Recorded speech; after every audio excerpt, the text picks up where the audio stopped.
बिस्मिल्लाहिर्रहमानिर्रहीम। अस्सलाम वालेकुम व्यूअर्स।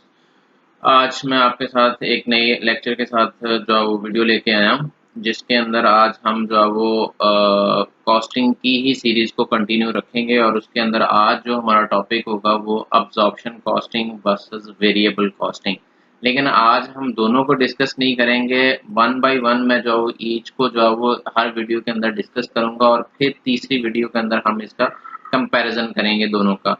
पहली वीडियो जो आज की है इसके अंदर जो है वो सिर्फ हम अब्जॉर्प्शन कॉस्टिंग को डिस्कस करेंगे, कल हम जो वेरिएबल कॉस्टिंग को डिस्कस करेंगे और उससे नेक्स्ट जो वीडियो है उसके अंदर हम दोनों का फिर कंपैरिजन करेंगे कि दोनों के अंदर डिफरेंस क्या है। तो अब्जॉर्प्शन कॉस्टिंग और वेरिएबल कॉस्टिंग, पहले थोड़ा सा मैं इनका जो ब्रीफ आपको आइडिया दे दूं कि है क्या, ये दोनों चीजें क्या हैं, इनके अंदर जो क्या चीजें जो है वो आती हैं और क्या इसके अंदर कॉन्सेप्ट है। तो बेसिकली जो अब्जॉर्प्शन कॉस्टिंग है ये जो पुराना ट्रेडिशनल जो मेथड ऑफ कॉस्टिंग है, जिसके अंदर जो हम अपनी इनकम स्टेटमेंट ट्रेडिशनल वे में जो प्रिपेयर करते हैं। और जो वेरिएबल कॉस्टिंग है वो डिसीजन मेकिंग का एक नया टूल है मैनेजरियल अकाउंटिंग के अंदर मैनेजमेंट के लिए। और उसमें हर जो मेथड है, अब्जॉर्प्शन है चाहे वेरिएबल है, दोनों की हर जो है वो अपनी अपनी राय रखते हैं। हर लोग जो इसको यूज करते हैं या इंडस्ट्रीज के अंदर या जो भी मैनेजमेंट के लिए जो मैनेजरियल अकाउंटिंग में यूज होती है, तो इसके अंदर अपने व्यूज हैं और हर जो है वो इसको अपने वे में जो प्रोडिक्ट करता है। तो बेसिकली जो वेरिएबल कॉस्टिंग है वो एक है हमारा जो न्यू डिसीजन मेकिंग टूल, और अब्जॉर्प्शन कॉस्टिंग जो हमारा जो ट्रेडिशनल जो वे ऑफ कॉस्टिंग है। तो अब हम आगे चलते हैं, लेक्चर को आगे बढ़ाते हैं। तो सबसे पहले तो हमें जो है ना वो इन दोनों मेथड्स को डिफ्रेंशिएट करने से पहले या इन दोनों मेथड्स के अंदर क्या चीजें आती हैं उससे पहले हमें जो है वो पता होना चाहिए कि पीरियड कॉस्ट और प्रोडक्ट कॉस्ट कौन कौन सी हैं और इनके दरमियान डिफरेंस क्या है। जब हम इन दोनों चीजों को समझ लेंगे तो उसके बाद ही हम जो अपने जो आगे लेक्चर में अपने जो दोनों मेथड जो अब्जॉर्प्शन कॉस्टिंग और मार्जिनल कॉस्टिंग उसके बारे में ज्यादा अच्छे तरीके से समझ सकते हैं। तो आपने इस चीज को मद्देनजर रखना है कि आपको पीरियड कॉस्ट और प्रोडक्ट कॉस्ट जो उसका पता होना चाहिए। तो जैसा कि इनके नाम से ही जाहिर है, तो पीरियड कॉस्ट वो कॉस्ट होगी जो किसी स्पेसिफिक पीरियड से रिलेटेड होगी और प्रोडक्ट कॉस्ट वो वाली कॉस्ट होगी जो किसी स्पेसिफिक प्रोडक्ट से एसोसिएटेड होगी। ठीक है, तो अब इसके अंदर हम चीजें देख लेते हैं कौन कौन सी चीजें जो इसमें आती हैं। Product cost are only incurred if products are acquired or produced.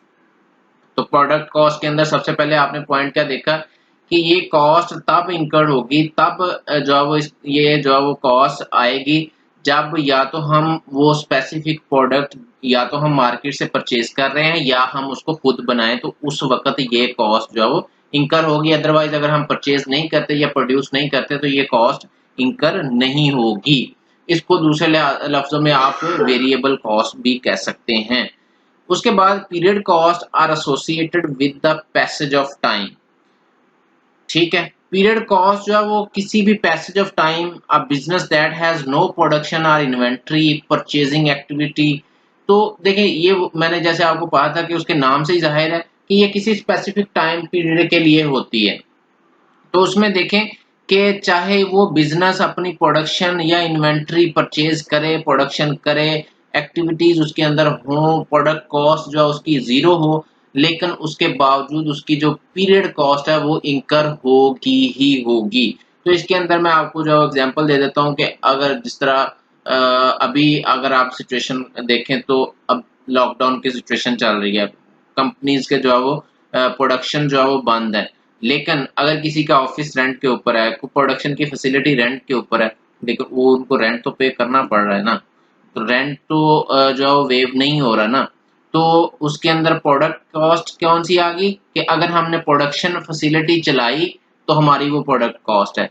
अब वो हम नहीं चला रहे तो वो कॉस्ट इंकर नहीं हो रही। लेकिन दूसरी सूरत में जो रेंट है वो प्रोडक्शन फैसिलिटी हमारी चल रही है, लॉकडाउन है नहीं लॉकडाउन उससे उसका कोई लिंक नहीं है, तो वो जो है वो हमने बियर करनी ही करनी है।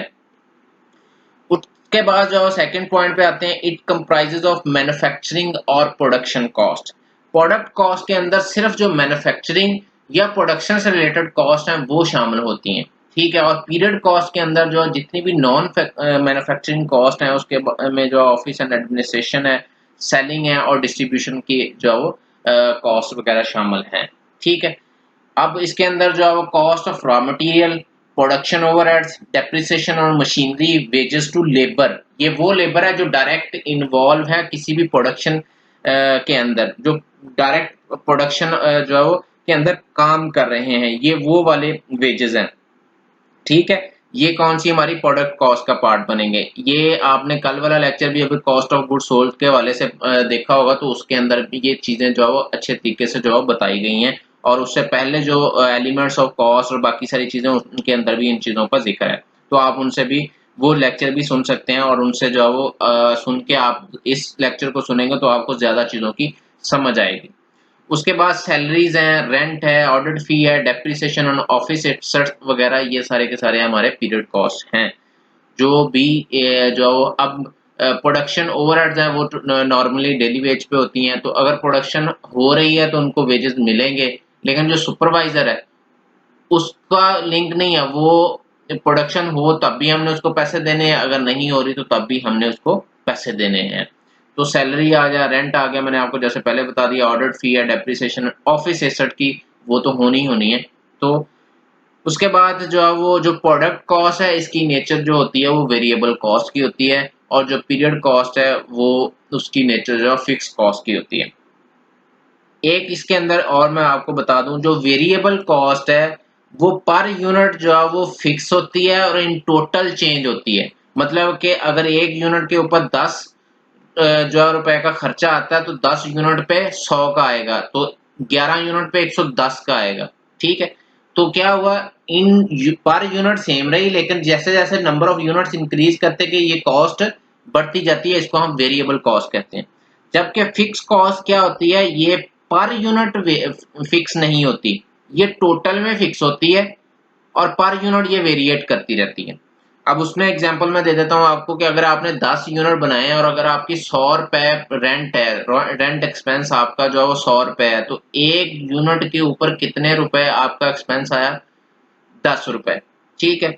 और अगर आपने जो है वो 5 यूनिट बनाए हैं तो आपकी वो रेंट तो 100 ही रहना है, लेकिन पर यूनिट उसकी कॉस्ट कितनी आ गई, 20 रुपए।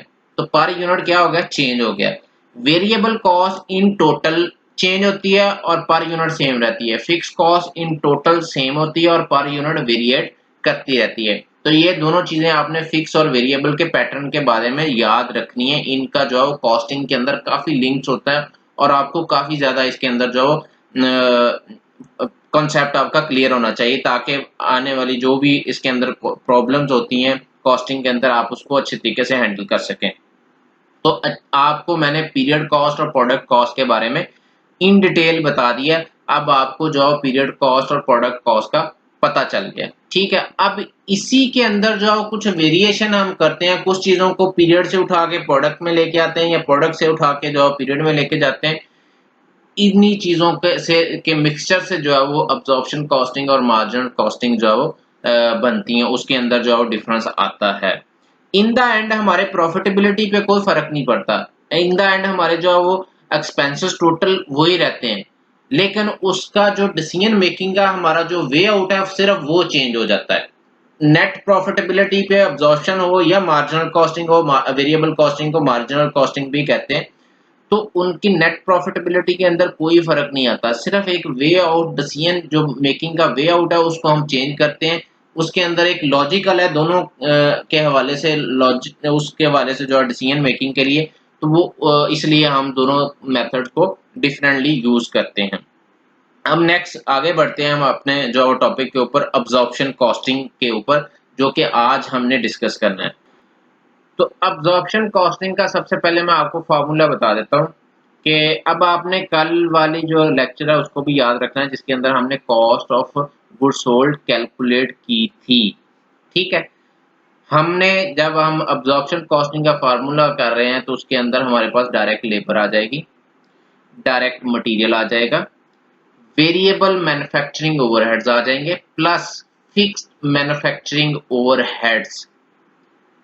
ठीक है, इन सब का टोटल करेंगे और जितने नंबर ऑफ यूनिट हमने प्रोड्यूस किए उस पर डिवाइड करेंगे तो पर यूनिट कॉस्ट भी आ गई हमारे पास, इन टोटल भी आ गई। ठीक है, कि एक यूनिट को प्रोड्यूस करने के लिए कितनी कॉस्ट लगती है या लगी है, और इन टोटल जो हमारी कॉस्ट ऑफ गुड्स मैन्युफैक्चर्ड है वो कितनी है।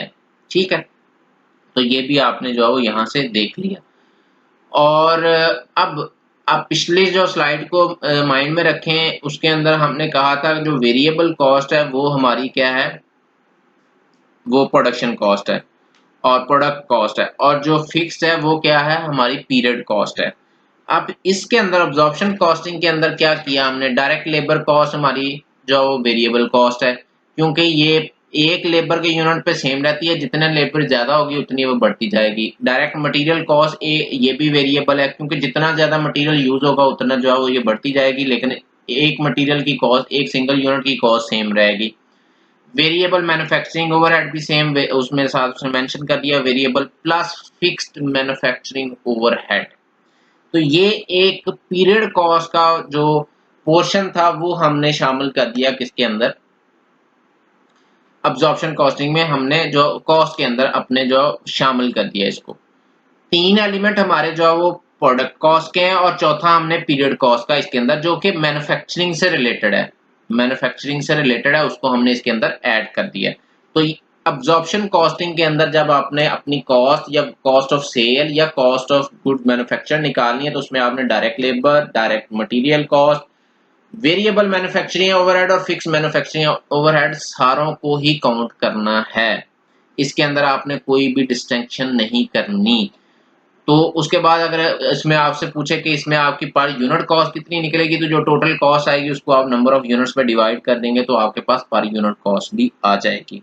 ठीक है, अब जब हम कल के लेक्चर में वेरिएबल कॉस्ट के बारे में पढ़ेंगे, शायद आपको थोड़ा सा आइडिया भी हो गया हो उसके नाम से कि उसका नाम वेरिएबल कॉस्टिंग है या मार्जिनल कॉस्टिंग है, तो उसके अंदर क्या फर्क हो सकता है। लेकिन अभी मैं उसका नहीं आपको बताऊंगा, वो कल वाले लेक्चर में उसको क्लियर करूंगा और उसके बाद फिर हम दोनों का कंपैरिजन भी जो करेंगे इसके अंदर।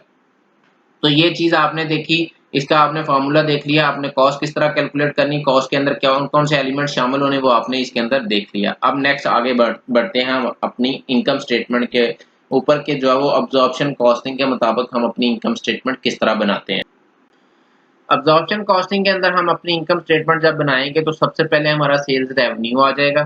ठीक है, अब जो कल हमने लास्ट पे गुड्स मैन्युफैक्चर, जो कॉस्ट ऑफ गुड्स मैन्युफैक्चर निकालने के बाद एक आखिरी पोर्शन किया था जिसके अंदर हमने जो कॉस्ट ऑफ सेल निकाली थी, वो वाला पोर्शन एज इट इज ही यहाँ पे प्लेस किया हुआ है और वो वाला सेम एज इट इज वही है जो हमने वहां पे पढ़ा था कि उसके अंदर हमारे पास जो ओपनिंग इन्वेंट्री पड़ी हुई थी फिनिश गुड्स की, उसके अंदर हम अपनी टोटल जो प्रोडक्शन इस जो साल के अंदर की है उसको ऐड करेंगे। उसके अंदर हमारे मटेरियल आ गई, लेबर आ गई, प्रोडक्शन ओवरहेड्स आ गए। ठीक है, ये हम उसमें ऐड कर देंगे और उसमें से लेस कर देंगे जो फिनिश गुड की हमारे पास क्लोजिंग इन्वेंट्री पड़ी हुई है, तो ये हमारे पास full production cost of sales आ जाएगी। ठीक है, ये वही एंड वाला पोर्शन है जिसके ऊपर सबसे पहले हमने cost of goods manufactured calculate की थी। उसके अंदर हमने जो जितनी चीजें बनाई थी उसके अंदर जो पहले पड़ी थी उनको ऐड कर लिया और जो एंड पे बची उनको माइनस कर लिया। तो इसका मतलब है कि जो बाकी बचा उतनी कॉस्ट की चीजें हमने बेच दी।